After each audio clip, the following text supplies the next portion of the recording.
Vamos falar sobre a obra do Espírito Santo, promovendo a inteira santificação, a perfeição cristã, não que tenhamos alcançado, mas uma coisa fazemos, deixamos as coisas que para trás ficam, a gente ruma para o alvo.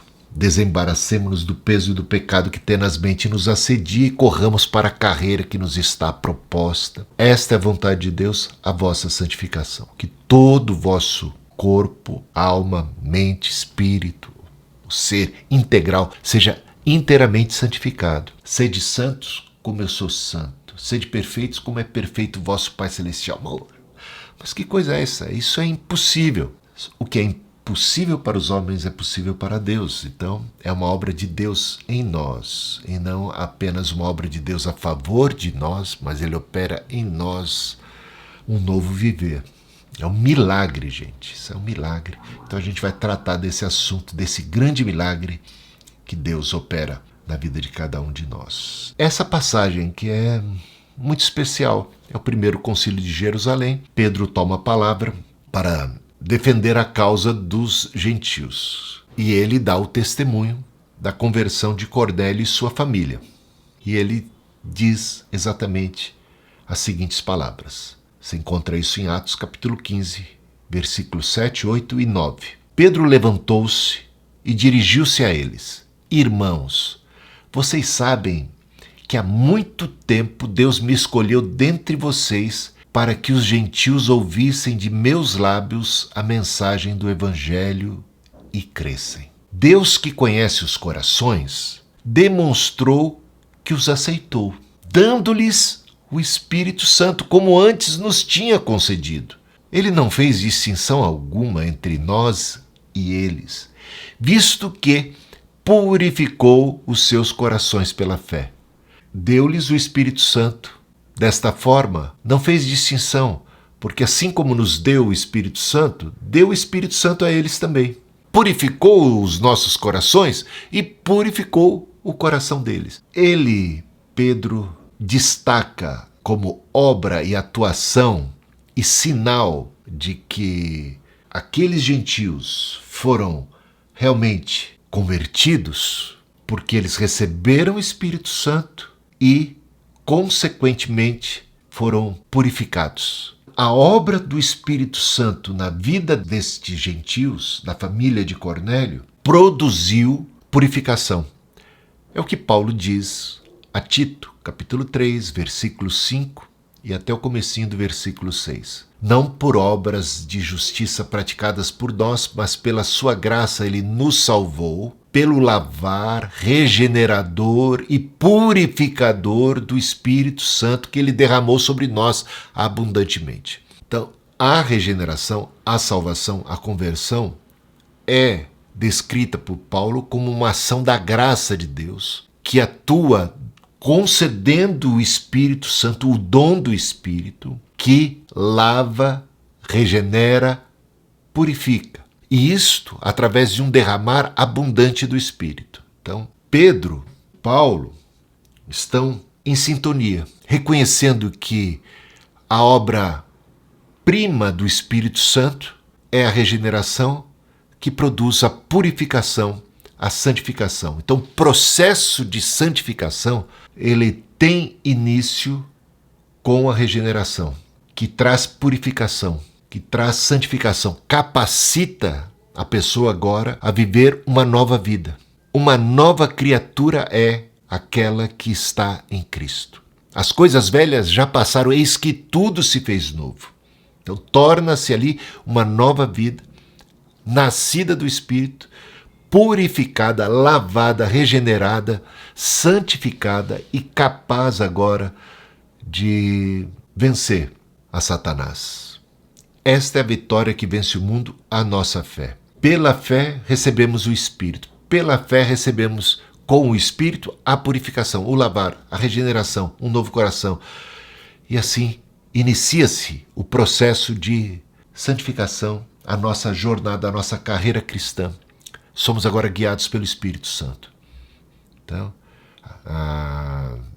eu, disse o Senhor, vou colocar em vocês o meu Espírito. Eu vou mudar o coração de vocês. tirar o coração de pedra e dar um coração de carne. E vou fazer com que vocês andem de acordo com a minha vontade. Então, essa promessa de Deus nas páginas do Antigo Testamento, que saiu da boca, da pena dos profetas, como Ezequiel, Jeremias, aqui se vê o cumprimento dela. No Novo Testamento, no Pentecostes, no livro de Atos, na igreja, na pregação do Evangelho. Os gentios estão se convertendo e recebendo o dom do Espírito e recebendo a purificação. Recebereis poder ao descer sobre vós o Espírito Santo e ser-me-eis testemunhas. É poder para viver uma vida nova, para viver em santidade, em novidade de vida, para sermos capazes de testemunhar dele, de vivermos uma vida digna do Evangelho, né? De sermos aqui nesse mundo como Cristo o foi, de seguirmos os seus passos. Isso é um poder extraordinário. Isso é uma transformação, uma metanoia, uma conversão, uma regeneração. Então, a gente vai trabalhar essa obra do Espírito Santo, que é a obra transformadora. Uma pena em relação ao movimento pentecostal, que de fato é um movimento do Espírito Santo, começou como um movimento realmente do Espírito Santo, foi não ter enfatizado devidamente, apropriadamente, a obra santificadora do Espírito Santo. É claro que em muitos lugares eles trabalharam esse tema, mas o poder, né, o poder do Espírito foi interpretado predominantemente no contexto pentecostal em termos de dons, como nós trabalhamos a semana passada, manifestações assim mais espetaculares. Isto foi a bandeira número 1. E Pedro está aqui, por isso eu enfatizei esse texto aqui, colocando o poder do Espírito e a atuação do Espírito como purificação, como purificadora, como santificadora. O cenário que a gente encontra hoje em dia não é dos melhores no contexto evangélico. Tem muito poder sendo aí alardeado, né? Muito poder, mas pouca santificação. Então, os escândalos são inúmeros. A contaminação, toda a série de corrupção, de desvio doutrinário, de apego às coisas desta vida, deste mundo, né? Aos valores deste mundo. Então as pessoas têm carisma, mas não têm caráter. É o que mais se vê hoje em dia. Gente manifestando carisma, mas com falta de caráter. Isto realmente compromete o testemunho cristão. É uma pena. Então a gente vai agora voltar os olhos, sem desprezar a questão dos dons. A gente procurou trabalhar devidamente esse tema. Ele tem o seu lugar, mas é pelos seus frutos que os conhecereis. O fruto do Espírito é amor, bondade, alegria, paz, longanimidade, domínio próprio, temperança, todas essas virtudes, generosidade, ainda que eu fale a língua dos homens e dos anjos, ainda que eu tenha fé, ainda que essas outras virtudes de Deus, ou ações, ou dons de Deus se manifestem em nossa vida, se não tivermos o fruto do Espírito, o amor, nada seremos. No dia do juízo final, não vai valer de nada a gente chegar lá e dizer, como Jesus, no final do Sermão do Monte, claramente apontou. Ele diz assim: muitos naquele dia me dirão: Senhor, em teu nome não fizemos isto, não expulsamos demônios, não realizamos curas, sinais, prodígios, maravilhas. E o Senhor vai se voltar para muitos desses e vai dizer: apartai-vos de mim, porque eu não vos conheço, vós praticadores da iniquidade. Aquele que tem os meus mandamentos e os guarda, este é o que me ama. Então, a coisa mais importante é a nossa comunhão com o Senhor, é uma nova vida, que agora expressa o bom perfume de Cristo e dá o devido e apropriado testemunho de que Ele está vivo, e Ele vive em nós. E aí, as nossas reações, as nossas atitudes, como é que nós nos comportamos, isso é importantíssimo, isso é fundamental. Repare que o mundo está cansado do blá blá blá dos crentes, da conversa, do diálogo, do discurso. Os crentes são muito bons em discurso. O mundo precisa ver que nós sejamos um, como Jesus orou, que eles sejam um, como tu o é comigo, ó Pai, que eles também sejam um para que o mundo creia. Então, o mundo é convencido através de atitudes concretas, de relacionamento que ele contempla, como eles se amam, como eles se respeitam, como eles se tratam, como eles são unidos. Então, esse é um grande testemunho para o mundo dividido, partido, machucado, em guerra, em conflito. Como nós manifestamos a Deus no nosso convívio, no nosso agir. É isso aí, fundamental, meus amados irmãos. Então, seguindo aqui, 1 Pedro capítulo 2, versículo 24. Carregando ele mesmo em seu corpo, sobre o madeiro, os nossos pecados, para que nós, mortos para os pecados, vivamos para a justiça, por suas chagas fostes sarados. Pergunta que não quer calar aqui é: fomos realmente sarados?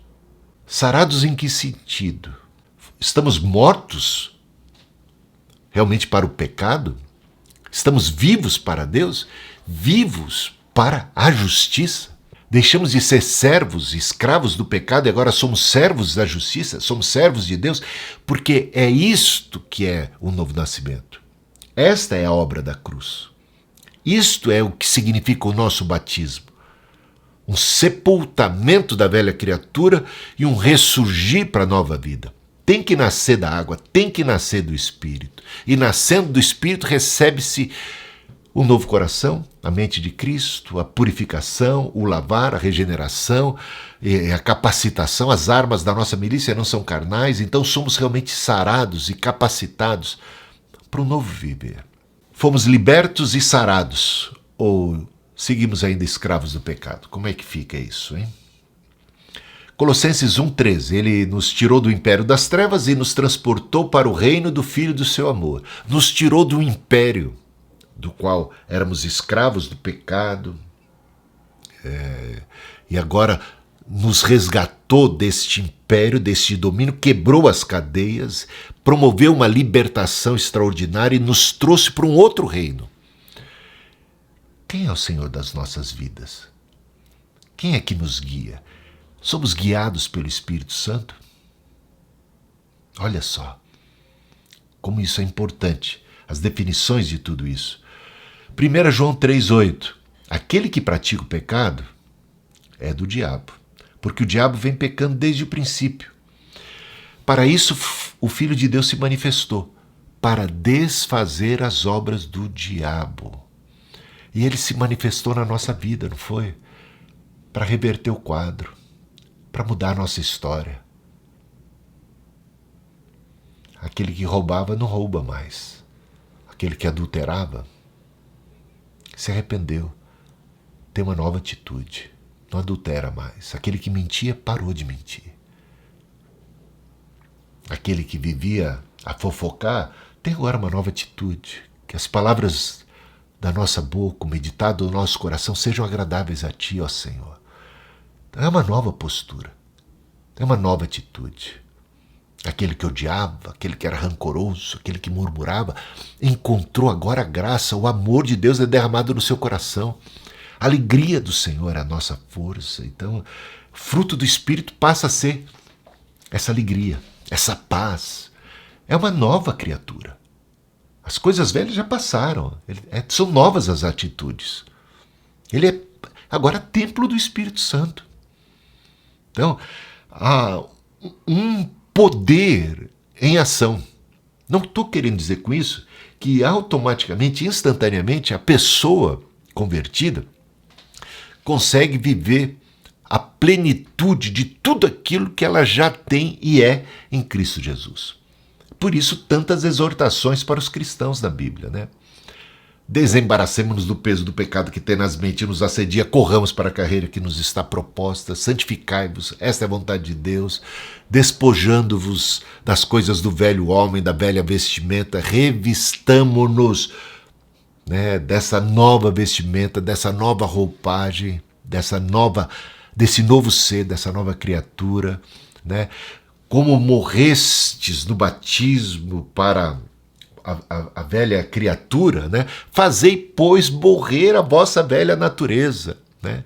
Como vos revestistes já de Cristo, revesti-vos, pois, como vocês receberam todas as condições para viverem agora uma vida de santidade, santificai-vos, pois, esforçai-vos, pois, diz o apóstolo Pedro na sua segunda epístola, né?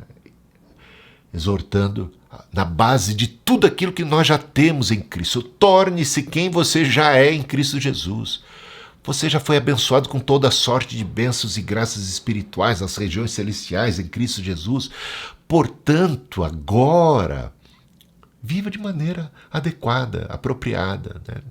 Olha tudo que você recebeu. Então, Paulo, quando escreve aos Efésios, suas epístolas, normalmente elas trabalham na sua primeira parte o reforço da consciência de tudo aquilo que nós, como cristãos, temos em Cristo Jesus. Tudo que recebemos, tudo que o Senhor operou. É nessa força que vem as exortações para sermos imitadores de Cristo, como filhos amados que somos, né? De não vivermos como vivíamos anteriormente, de renunciarmos a tais práticas. Somos de Deus, pertencemos a Cristo. Há muito que crescer na graça e no conhecimento do Senhor. Há muito que caminhar. Se dissermos que não temos pecado, somos mentirosos, estamos enganando a nós mesmos. Mas se andarmos na luz como o Senhor está na luz, temos comunhão uns com os outros e o sangue de nosso Senhor Jesus Cristo nos purifica de todo pecado. Se confessarmos os nossos pecados, Deus é fiel e justo para perdoar os nossos pecados e nos purificar de todo o coração. Então, há um poder. Se a gente vive na prática do pecado, aqui como está colocado aqui, se a gente se conforma com esse mundo, não vos conformeis com esse século. Se a gente acaba assumindo os contornos, a forma desse mundo, se a gente se submete, se sujeita a viver na carne, a gente caminha para a morte. A gente se sujeita novamente aos ditames daquele império das trevas, à escravidão do pecado.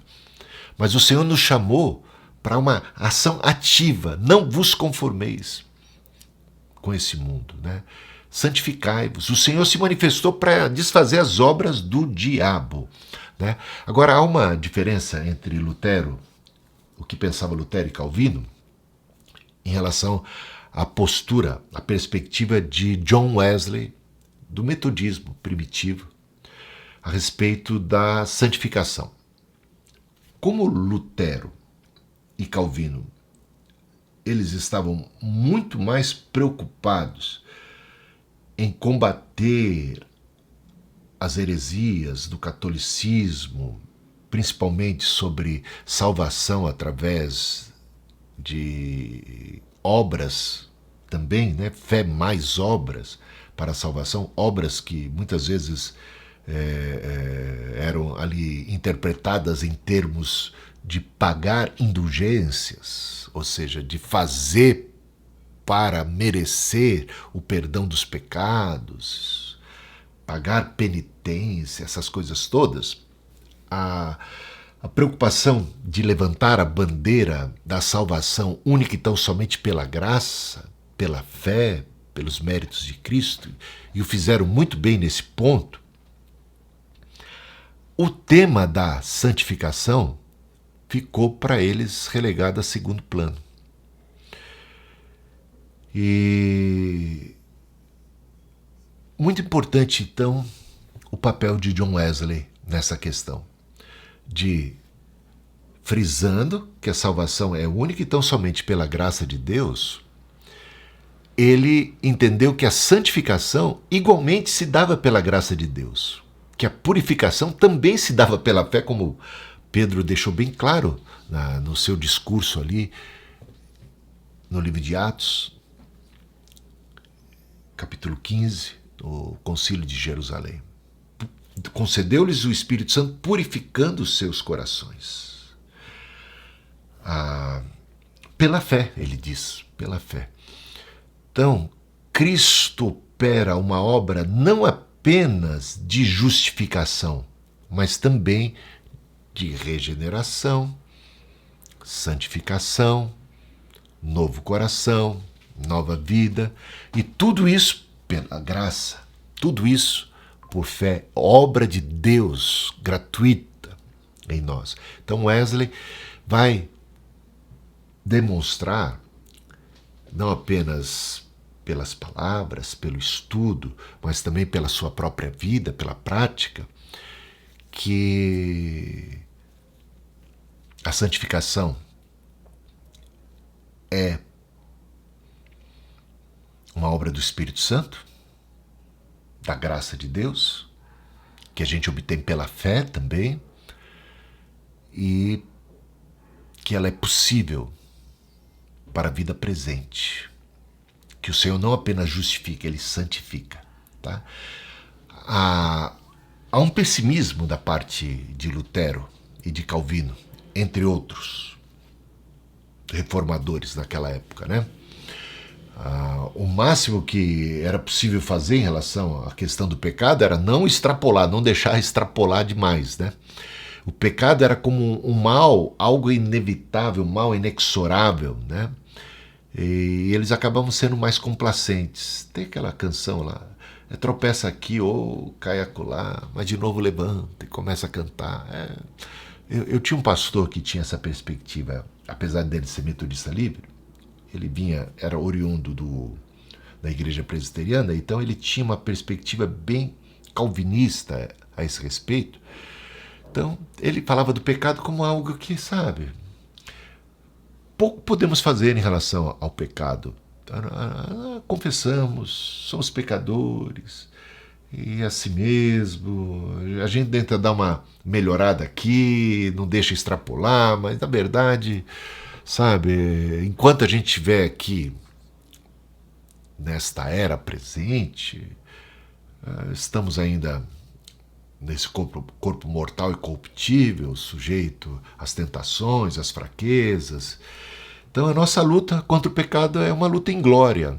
A gente vai acabar falhando de toda forma, então confessamos e o Senhor nos perdoa. Graças a Deus somos salvos pela fé, pela graça, somos justificados, e aí a gente dá graças a Deus, que a gente não depende da santificação para a salvação, e louvamos ao Senhor e seguimos a nossa vida. E mais ou menos assim, você fica mais complacente em relação à situação, você fica mais condescendente em relação ao pecado, você fica achando tudo isso mais natural, é de se esperar, é assim mesmo, é natureza, a carne é fraca e tudo mais. Não que eles não tenham considerações a respeito de santificação, tá? Mas normalmente são mais complacentes. Santificação só na segunda vinda de Cristo. Eles colocam a santidade como algo hipotético, que você, sabe, é como enxugar gelo. Você vai correndo e tal, mas não vence, né? Você nunca vence, você nunca chega, você nunca alcança. Então fica meio uma luta inglória contra o pecado. Então a santidade não pode ser vista apenas como um status soteriológico, apenas como um sinônimo de justificação, mas é ser como Cristo, é viver aqui neste mundo expressando os frutos, ou o fruto do Espírito. Calvinistas, no geral, dão uma super ênfase ao pecado original. Pode reparar isso. Aos efeitos da queda. A maioria deles interpreta Romanos capítulo 7 como uma fala autobiográfica da experiência do apóstolo Paulo como crente convertido e apóstolo. E aí a coisa fica complicada. Tal é a superênfase que dão ao pecado original, aos efeitos da queda. Isto, nós devemos dar a ênfase devida, o problema é a superênfase, de tal forma que o novo nascimento, a conversão, o evangelho, a atuação do Espírito Santo, não é capaz de dar conta do que o diabo aprontou, levando o homem à queda. Então, os efeitos da queda continuam absurdos sobre a vida do crente. Aquele Cristo que João disse que veio para desfazer as obras do diabo, não deu conta deste recado. Apenas da sua segunda vinda é que ele vai poder realmente santificar os crentes. E aí os crentes continuam sujeitos à escravidão do pecado. Porque é exatamente isso que Paulo estaria, se ele fala de maneira a expressar a sua condição atual como apóstolo, crente, cristão, pastor, apóstolo e tal. Então, Paulo estaria ainda debaixo do domínio do pecado. E o bem que ele desejava fazer, ele não conseguia fazer. E o mal que ele queria evitar, ele não conseguia evitar. Não é isso que diz lá, Romanos capítulo 7? Como é que interpreta os calvinistas Romanos capítulo 7? É isto que nós vamos agora, nesse primeiro momento da aula, trabalhar, essa questão de Romanos capítulo 7. Wesley, ele reconhece os efeitos da queda. E de tal forma que reconhece que o homem não consegue, por si mesmo, na sua natureza caída, pecaminosa, viver uma vida à altura do que o Senhor exige de nós. Não consegue agradar a Deus, viver de acordo com a vontade de Deus, satisfazer os mandamentos de Deus, cumprir os mandamentos e alcançar mérito suficiente para chegar no céu. Ele está morto nesse sentido em delitos e pecados. Ele depende totalmente da misericórdia, da graça, da compaixão de Deus. Ele carece de um Salvador, da salvação. Ele não pode salvar a si mesmo. Então, nisto, Wesley, Lutero, Calvino, os batistas, todos em geral, os reformadores, estão de acordo. Por isso a salvação não pode ser pelas obras. Mas uma superênfase nos efeitos da queda, que de repente faz com que esses efeitos estejam escravizando mesmo uma pessoa que é convertida, que deveria não estar mais debaixo dessa escravidão, segundo o testemunho de Paulo, das Escrituras Sagradas, que já deveria ter sido sarado, liberto, não mais sujeito à escravidão do pecado, mas sendo capaz agora de viver uma vida de santidade, uma vida digna do Evangelho. Quando os calvinistas superenfatizam este ponto, eles sacrificam a possibilidade da santificação, de uma vida santa. E é por isso que eles acabam interpretando Romanos capítulo 7 de um jeito que a gente vai agora conversar sobre essa interpretação deles e qual é a interpretação mais apropriada, que faz mais jus a todo o contexto e a todo o ensino do Novo Testamento. Tá? Então, Wesley reconhece os efeitos da queda, mas tem muito mais confiança no poder da graça de Deus. Nesse sentido, ele é muito mais otimista a respeito do que o Evangelho é capaz de operar, do que o Espírito Santo é capaz de operar, desse milagre que ele é capaz de operar na vida de cada um de nós. Tá bom? Então vamos a Romanos capítulo 7, convido vocês a abrirem as suas Bíblias, principalmente aqueles versículos que vão de 7 a 25, que, segundo os calvinistas, seria um retrato autobiográfico do apóstolo Paulo, falando como apóstolo, na condição de apóstolo, de si mesmo, descrevendo o seu drama ali como apóstolo, como servo de Deus, como pastor. Agora a gente vai comparar o capítulo 7, principalmente esses versículos que são tidos aí como autobiográficos do apóstolo Paulo, do 7 ao 25, com o que Paulo escreveu no capítulo 6, com o que Paulo escreveu no capítulo 8. E a gente vai começar a perceber que tal interpretação que faz com que esses textos, essa passagem de capítulo 7, versículos de 7 a 25, seria uma descrição do drama, do sofrimento, da escravidão, sabe, da penúria da vida de um cristão, mesmo de um apóstolo, mesmo de alguém da maturidade, da estatura do apóstolo Paulo. Isso seria completamente contraditório com o que Paulo acabara de escrever no capítulo 6 e com o que ele vai escrever no capítulo 8, só para pegar o contexto mais imediato, sem falar em outras passagens da Bíblia. Tá? Então, vamos lá. Deixa eu só levantar aqui, suspender alguma coisa. Opa. Para ficar mais fácil de eu ler aqui. Então, vamos lá. Para uma melhor compreensão do que Paulo vai tratar a partir do versículo 7, seria bom atentar para aquilo que ele escreveu imediatamente antes, nos versículos 5 e 6. Você está com a Bíblia aberta aí? Romanos capítulo 7. Leia comigo agora os versículos 5 e 6. Olha só como estes versículos são essenciais, fundamentais para a compreensão do que se segue. Olha o que ele declara aqui.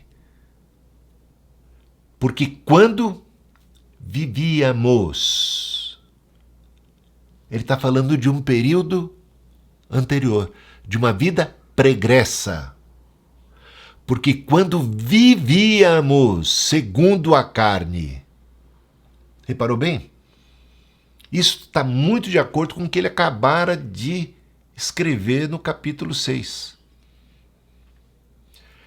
Porque quando vivíamos segundo a carne, as paixões pecaminosas postas em realce pela lei operavam em nossos membros a fim de frutificarem para a morte.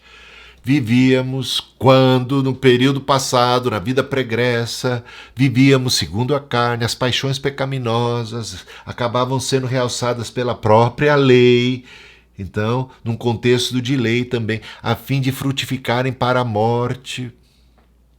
Agora, olha o contraste. Repara bem, o contraste. Agora, quando versus agora.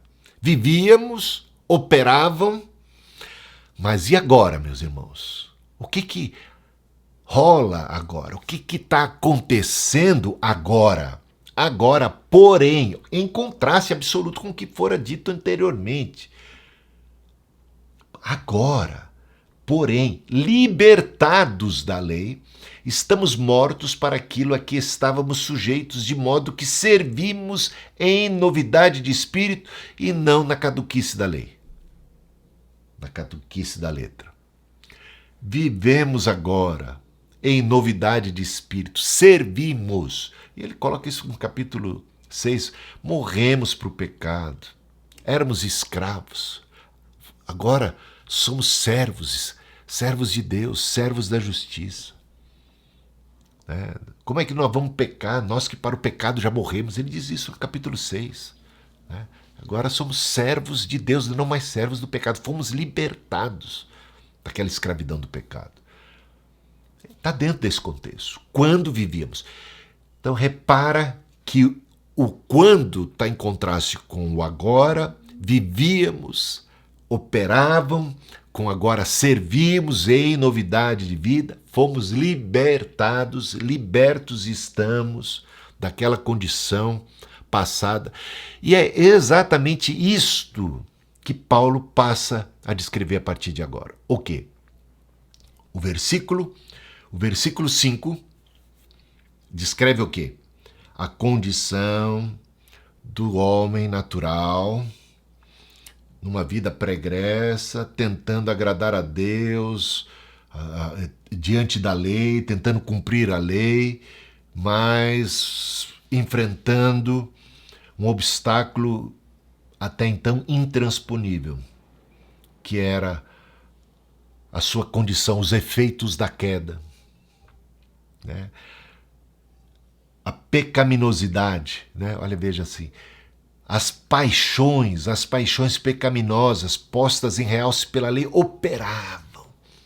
Eu quero agradar, eu quero cumprir a lei, mas eu não consigo cumpri-la devidamente porque as paixões operam em mim. Por quê? Porque eu ainda não sou uma nova criatura. Porque eu ainda não recebi um novo coração, porque eu não recebi a promessa do Pai, eu não recebi o Espírito Santo, eu não fui feito uma nova criatura, eu não tenho essa capacitação, esse novo poder do Espírito que atua em mim. Então, a partir do versículo 7, Paulo passa a descrever essa condição da vida pregressa dele mesmo, simbolizando todos os judeus, todos aqueles cristãos antes de serem cristãos, que viviam debaixo da lei, que estavam debaixo da lei. Porque essa é a tese de Paulo, aqui desde o começo, né? Que ninguém vai ser salvo através da lei. Não há um justo sequer. Todos pecaram, destituídos estão da glória de Deus. E o salário do pecado é a morte. Então, opera para a morte. Então, quem está debaixo da lei, e ele está falando, então, quando vivíamos, nesse período, é desse período, dele mesmo, Paulo, quando vivia nessa condição. Qual era a condição dele? Ele vai descrever agora. E depois, no capítulo 8, ele passa a descrever o agora. Como é que começa o capítulo 8? Dá uma olhada aí. Como é que começa o capítulo 8? Agora! Aqui nós temos um esboço do sermão. Vamos supor, para entender bem, capítulo 7, versículos 5 e 6. A proposição. É como uma tese, a proposição da tese. Quando vivíamos, vida pregressa, debaixo do domínio do pecado, as paixões, e estávamos debaixo da lei e estávamos caminhando para a morte. Não tínhamos paz, não tínhamos sucesso. Agora, pois, né, libertados da lei, servimos em novidade de espírito. Agora, pois, nenhuma condenação há para os que estão em Cristo Jesus. Por quê? Porque eles não estão mais debaixo da lei. A lei do espírito e da vida, olha, novidade de espírito. A lei do espírito e da vida em Cristo me libertou, olha a palavra libertos aqui, da lei do pecado e da morte, da lei. Então, repara bem, isso aqui está muito claro, gente. É muito difícil fugir, depois que você tem essa compreensão, conforme eu estou colocando aqui para vocês, fugir desta conclusão de que Paulo estava, a partir do versículo 7, tratando daquele período de sua própria vida e da vida de todos os demais convertidos agora, judeus, que viviam debaixo da lei, tentavam conquistar a Deus, cumprir os mandamentos, só que as paixões operavam no seu corpo mortal, corruptível, e eles caminhavam para a morte. Mas agora, então, aí no capítulo 8, a descrição dessa grande libertação, tá bom? Então vamos ver se é isso mesmo? Para mim fica muito claro isso aqui. Então ele esboçou o que vem a seguir. E os próximos versículos, a partir deixa eu ver aqui. A partir do versículo 7, como a gente vai ler aqui, é uma descrição da sua condição antes da conversão, antes do novo nascimento. Tá? Quando vivíamos debaixo da lei, né? Que diremos, pois? É a lei pecado? Veja como ele trata da questão da lei aqui. De modo nenhum. Mas eu não teria conhecido o pecado se não fosse por intermédio da lei. Ele disse isso exatamente no versículo 5 ali. As paixões, a lei acaba trazendo mais consciência daquela que é boa, perfeita, agradar à vontade de Deus. E eu fico cada vez mais, quanto mais consciência eu tenho da luz, daquilo que Deus espera de mim, mais fica patente a minha incapacidade, a minha inadequação, a minha incompetência, a minha pecaminosidade. A lei, ela deixa muito clara, escancarada a minha iniquidade. Ai de mim que vou perecendo.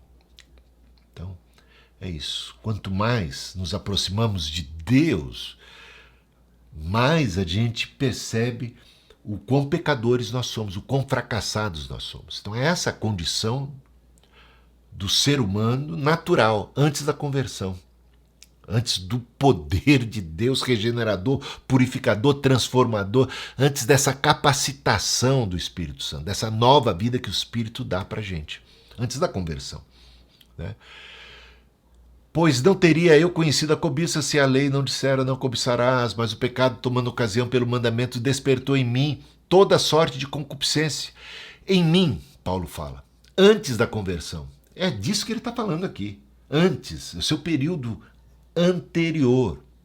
E nesse sentido, ele se torna uma espécie de representante de todos os seres humanos, de todos os judeus que, tendo a lei diante de si, se veem fracassados no cumprimento dela.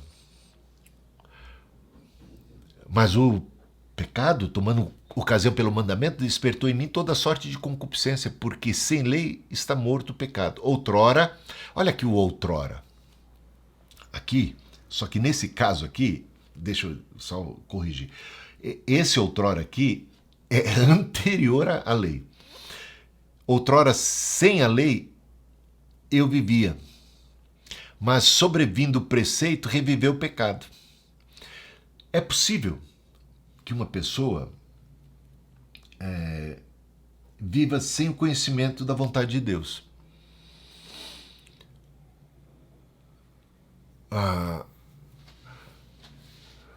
Bom, num certo sentido, Paulo vai trabalhar disso no capítulo 1 e 2, que não é bem assim. Porque existe a lei da consciência, o que se pode saber de Deus é revelado na criação, de modo que todo mundo acaba sendo indesculpável, porque tendo conhecimento de Deus, acaba não correspondendo ao conhecimento recebido, tendo uma determinada quantidade de luz, e não há quem não a tenha, diz o apóstolo Paulo ali no capítulo 1, e depois iniciando já no capítulo 2, toda a sua consideração a esse respeito, as pessoas têm uma consciência do que é certo e do que é errado numa determinada medida. Mas, quando a lei surge, isso fica muito mais claro. E complica-se o nosso lado.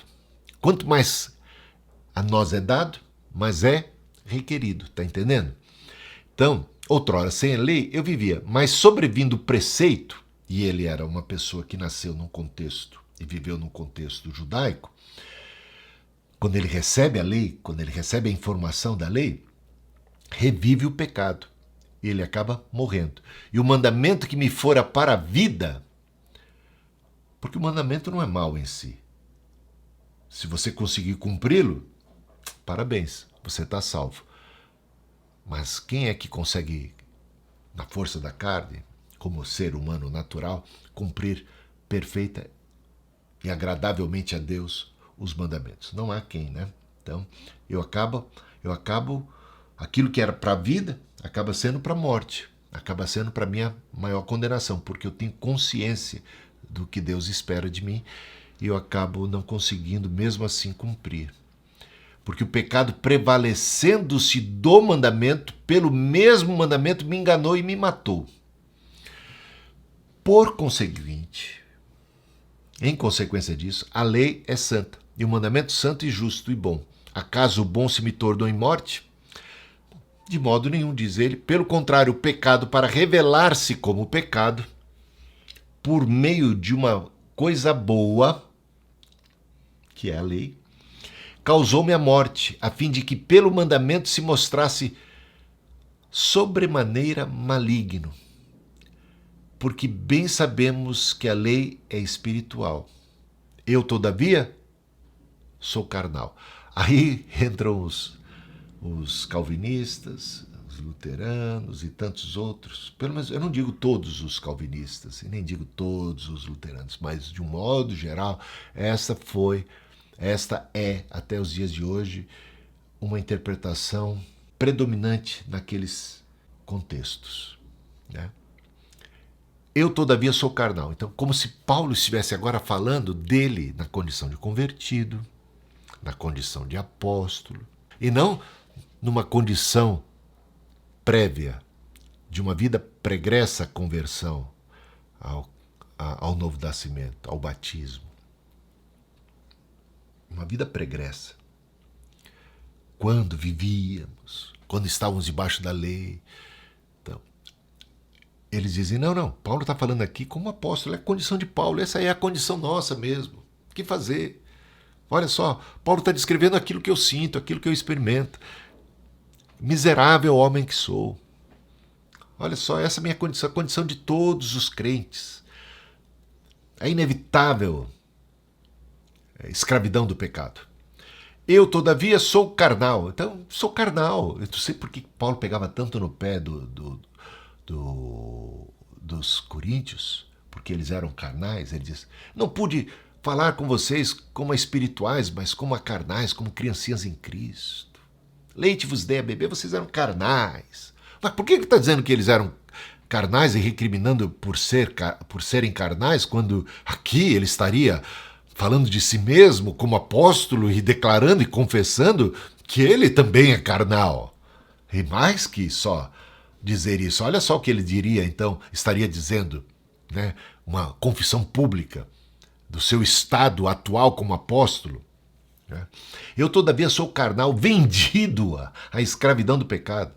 Uma contradição absurda com o que ele falou no capítulo 6, com o que ele declarará também no capítulo 8, e que diz também em outras passagens. Ele diz, sede meus imitadores como eu sou de Cristo. Aqui, como assim imitador de Cristo? Você está dizendo que você é carnal, você é vendido à escravidão ao pecado. Olha que absurdo os que defendem que Paulo esteja aqui como apóstolo, fazendo uma confissão do seu estado espiritual, de escravo ainda ao pecado, de uma pessoa carnal, vendida mesmo ao pecado, porque nem mesmo compreendo o meu próprio modo de agir, pois não faço o que prefiro e sim o que detesto. Como assim? Paulo estaria falando dele como apóstolo. Eu não faço o que eu prefiro amar, não consigo. Eu prefiro ser generoso, não consigo. Eu prefiro perdoar, também não consigo. Eu prefiro ser justo e honesto, também não consigo. Eu prefiro falar a verdade, também não consigo. Eu prefiro ser fiel à minha esposa. Não sei se ele era casado ou não, né? Prefiro ser fiel a Cristo, mas não consigo. Faço o que eu detesto, e sim o que detesto. Olha só. Não compreendo meu próprio agir, pois não faço o que prefiro e sim o que detesto. Eu não faço o que prefiro, Preferia fazer coisas boas, virtuosas, mas não consigo. Mas eu faço o que eu detesto. Detesto resmungar. Mas fazer o quê? A carne é fraca. Sou vendido, sou carnal, vendido ao pecado. Eu detesto praguejar, mas detesto blasfemar, detesto mentir, detesto roubar, detesto enganar. Mas eu não consigo, eu nem compreendo o meu modo de agir. Paulo estaria falando assim de si mesmo na condição de apóstolo, de cristão. Esse aqui é o retrato autobiográfico de um apóstolo, ou ele estaria, como eu coloquei para vocês e procurei deixar bem claro, falando da sua vida pregressa e de todos aqueles que procuram viver debaixo da lei e apregoam que é possível, sim, viver uma vida de santidade na carne, debaixo da lei. Ora, se faço o que não quero, consinto com a lei, que é boa. Nesse caso, quem faz isso? Já não sou eu, mas o pecado que habita em mim. Porque eu sei que em mim, isto é, na minha carne, não habita bem nenhum. Paulo falaria isso. Em mim, na minha carne, não habita bem nenhum, pois o querer, o bem, está em mim. Não, porém, o efetuá-lo. Então, onde é que está o fruto do Espírito? Ai, ai. Porque não faço o bem que prefiro, mas o mal que eu não quero eu faço. Gente, essa era a condição do apóstolo? Que história é essa de ser de meus imitadores, de santificai-vos? Não pratique o mal. Como é que é? Porque não faço o bem que prefiro, mas o mal que não quero, esse faço. Mas se eu faço o que não quero, já não sou eu quem o faz, ainda teria uma boa desculpa, e sim o pecado que habita em mim. Então, ao querer fazer o bem, encontro a lei de que o mal reside em mim. Porque no tocante ao homem interior, tenho prazer na lei de Deus. Ele está falando dele, numa condição antes da conversão, quando ele vivia procurando, como fariseu que o era, e amante da lei que ele era. Os fariseus amavam a lei. Estavam apegados a ela. O problema deles é que eles não conseguiam viver de acordo com a própria lei. Havia muita hipocrisia, inclusive, né? Muitas vezes se faziam passar por praticantes da lei quando de fato quebravam a lei, né? Tem prazer na lei de Deus, mas vejo nos meus membros outra lei, que guerreando contra a lei da minha mente, me faz prisioneiro da lei do pecado. Essa é a condição do homem antes da conversão, que ele descreveu muito bem no capítulo 6, de escravo ainda do pecado, né? Desventurado homem que sou, quem me libertará? Quem me livrará do corpo desta morte? Essa condição é uma pessoa miserável, é uma pessoa amaldiçoada, é uma pessoa debaixo da escravidão do pecado, é uma pessoa perdida, é uma pessoa que está ainda vivendo sob o domínio do mal. Nele habita o pecado e domina o pecado, ele é escravo e ele não consegue desprender-se por si mesmo dessa escravidão. Está numa condição miserável, diante da lei que ele aprendeu ser boa, que ele admira, que ele ama, que ele quer cumprir. Diante de um Deus que ele quer agradar, mas ele não consegue, porque ele é escravo. O bem que ele quer fazer, ele não consegue fazer. O mal que ele não quer, ele acaba fazendo. Ele vive uma vida arrasada diante da lei. É a condição de Paulo não convertido, né? De maneira que, de mim mesmo, com a mente, sou escravo da lei de Deus, é o judeu, mas segundo a carne, da lei do pecado. Ele tem boas intenções, quer praticar, quer cumprir, mas cadê que ele consegue? Seria essa a questão. Então, inúmeras interpretações, como eu já coloquei aqui para vocês, Lutero, Agostinho entenderam que se tratava da luta do cristão contra o pecado. Mas é preciso ler dentro do contexto, é preciso reconhecer que Paulo faz uso do argumento retórico, personificando o Adão, o homem que caiu em pecado, né? Então eu vou resumir essa parte. Acho que poderíamos pular essa parte, porque eu acho que o essencial já está aqui. Romanos 7 não introduz um novo argumento. É a continuação do argumento a respeito dos efeitos drásticos da queda de Adão, do homem natural, que de repente recebe a lei de Deus, mas cadê que ele consegue cumprir satisfatoriamente? Então ele precisa de misericórdia, de redenção, de libertação, precisa de um novo coração, precisa daquela promessa que Deus falou, eu vou dar para vocês um coração de carne, eu vou tirar o coração de pedra, eu vou dar para vocês o meu espírito, vou fazer com que vocês andem nos meus mandamentos, eu vou ajudar vocês a cumprir, eu vou operar essa vida em vocês. E essa promessa se cumpre no Novo Testamento, no derramar do Espírito, na nova vida que Cristo dá, na sua obra da cruz, né? E que redenção o Senhor trouxe para nós, nos tirou do império das trevas, nos transportou para o reino do Filho do seu amor. Então, Romanos 7 tem como pano de fundo Romanos capítulo 3, versículo 23, Romanos 5, 12 a 21, que é a condição do homem natural. Né? Veja só, Romanos 3, 23, pois todos pecaram e estão destituídos da glória de Deus. Essa é a condição do homem natural. Romanos 5, de 12 a 20. Portanto, da mesma forma como o pecado entrou no mundo por um homem, pelo pecado a morte, assim também a morte veio a todos os homens, porque todos pecaram. Pois antes de ser dada a lei, o pecado já estava no mundo. Todavia a morte reinou desde o tempo de Adão até o de Moisés, mesmo sobre aqueles que não cometeram pecado, semelhante à transgressão de Adão, o qual era um tipo daquele que haveria de vir. Se pela transgressão de um só a morte reinou por meio dele, consequentemente, assim como uma só transgressão resultou na condenação de todos os homens, assim como por meio da desobediência de um só homem, muitos foram feitos pecadores, assim também por meio da obediência de um único homem, muitos serão feitos justos. Deu-nos o poder de sermos feitos filhos de Deus.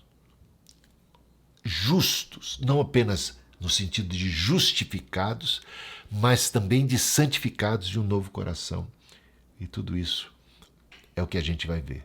Outrora, sem lei, eu vivia, mas sobreveio o preceito, reviveu o pecado e eu morri. É o que disse Paulo em Romanos capítulo 7, versículo 9, conforme nós já lemos. E o mandamento que me era para a vida, verifiquei que esse mesmo se tornou para a morte. Adão foi a primeira pessoa a violar o mandamento, não cobiçarás, e que morreu espiritualmente em consequência dessa desobediência. Mas esta não era a experiência pessoal de Paulo. Mesmo antes de se converter ao cristianismo, mesmo no judaísmo, a gente vai ver Paulo dizendo coisas como Filipenses 3, de 4 a 6. Se alguém pensa que tem razões para confiar na carne, eu ainda mais. Circuncidado no 8º dia de vida, pertencente ao povo de Israel, à tribo de Benjamim, verdadeiro hebreu, quanto à lei, fariseu, quanto ao zelo, perseguidor da igreja, quanto à justiça que há na lei, irrepreensível. Esse relato de Paulo aqui parece bem oposto àquilo que encontramos no capítulo 7, né? Então, voltando aqui, os versículos 5 e 6 do capítulo 7 mostram o que de fato é um resumo do que veio a seguir. Uma descrição, a princípio, da vida pregressa, e posteriormente um baita de um agora, libertos, nova vida, guiados pelo Espírito, para não andar segundo a carne, porque se andarmos segundo a carne, vamos morrer. Capítulo 8 de Romanos. Veja só, Romanos 8, de 1 a 2, né? O que ele diz? Os cristãos foram libertos. Veja Romanos 6, 6. Foi crucificado com ele o nosso velho homem, para que o corpo do pecado seja destruído e não sirvamos o pecado como escravos. Uma declaração clara, assim, sem rodeios, sobre a nova vida que nós temos. Então, como Paulo poderia estar contradizendo tudo isso que ele disse e tudo isso que vai dizer depois, naqueles trechos que nós lemos aqui do capítulo 7, dos versículos de 7 a 25, né? Olha o contraste. Então, para você entender que não dá para interpretar que Paulo, no capítulo 7, a partir do versículo 7 a 25, estivesse ali descrevendo seu drama como um apóstolo, como um cristão, como um pastor. E isso seria o autorretrato e o drama, a descrição de todo o conflito, de toda a fraqueza, de toda a escravidão do pecado, de toda a luta interna que ele tinha. Uma luta em glória, um fracasso mesmo. Sou carnal, vendido à escravidão do pecado, repetindo, né? Não faço o que prefiro, e sim o que detesto, o pecado que habita em mim, porque eu sei que em mim, isto é, na minha carne, não habita bem algum, me faz prisioneiro da lei do pecado. Olha o que ele disse no capítulo 6, versículos 18 a 22. E uma vez libertados do pecado, fostes feitos servos da justiça para a santificação. Porque quando éreis escravos do pecado, que resultado escolhestes? Somente as coisas de que agora vos envergonhais. Agora, porém, libertados do pecado, transformados em servos de Deus, tendes o vosso fruto para a santificação e, por fim, a vida eterna. Só isso já seria suficiente, né, irmãos? Mas tem mais. Vamos estabelecer agora o contraste com aquilo que foi dito no capítulo 7, com aquilo que é dito no capítulo 8. Versículos 1 e 2, agora, pois, um baita de um agora, que concorda com o versículo 6 do capítulo 7, que também trata de libertação e de viver no Espírito, uma nova vida no Espírito. Bom, agora, pois, já nenhuma condenação há para os que estão em Cristo Jesus, porque a lei do Espírito da vida em Cristo Jesus te livrou da lei do pecado e da morte. Vós, porém, não estáis na carne, mas no Espírito, do seu Espírito que em vós habita. O que ele disse a respeito no capítulo 6? O que habita? O que habitaria na pessoa? Habita. Habita o quê? Pecado. O pecado que habita em mim. Não habita bem nenhum em mim. O que ele diz que habita aqui? Do seu Espírito que habita em nós. Nos livrou do seu Espírito que habita em nós. Romanos 8,37. Somos mais do que vencedores, meus amados irmãos. Conclusão. O que você pode concluir daí, né? Bom, vamos parar por aqui e trocar uma ideia. O que é que a gente pode concluir a partir daí, meus irmãos? Que história é essa de que Paulo estaria ali descrevendo que é isso mesmo, cair, tropeçar, viver na carne, maldito homem que sou? Que história é essa? Olha que Paulo depois diz no capítulo 8, como ele fala de si mesmo, sede meus imitadores. Então, como é importante a gente interpretar a Bíblia levando em consideração todo o contexto, tudo que é dito, não pegar um versículo ou um trecho da Bíblia e lê-lo assim solto. Como é importante, veja como eu fiz questão aqui de mostrar para vocês toda a relação, não toda, porque tem mais também, mas assim, o que é o eixo principal da tese do apóstolo Paulo sobre a salvação ser pela graça, pelos méritos de Cristo, e por isso não pela lei, porque pela lei ninguém vai ser justificado, porque a gente caiu em pecado. A gente é fraco, a gente é escravo do pecado. precisando do quê?